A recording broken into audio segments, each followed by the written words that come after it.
ইমানের কথার সহি ব্যাখ্যা পাওয়া যায় কোথায়? ইমানের সহি ব্যাখ্যা যারা মানবে তারা জান্নাতি। রাসূল বলেছেন, যারা ইমানের কথা মন গড়া ব্যাখ্যা মতো মানবে এরা জাহান্নামী মুসলমান, যারা ইমানের কথা সহি ব্যাখ্যা মতো মানবে এরা জান্নাতি মুসলমান। তাই এখন প্রশ্ন জাগে, ইমানের কথার সহি ব্যাখ্যা পাওয়া যায় কোথায়? এর আগে আরেকটা প্রশ্ন আছে,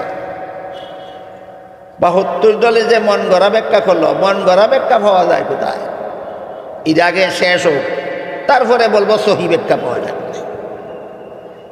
ইমানের কথার মন গড়া ব্যাখ্যা পাওয়া যায় যার যার মনের কোণায়, মন গড়া ব্যাখ্যা পাওয়া যায় মনের কোণায়। এটা বাংলা ভাষায় কয়, আমি আমার ভাষায় কই মন গড়াতুল কিতাবে। মন গড়াতুল কিতাব কি কিতাব? মন গড়াতুল কিতাব।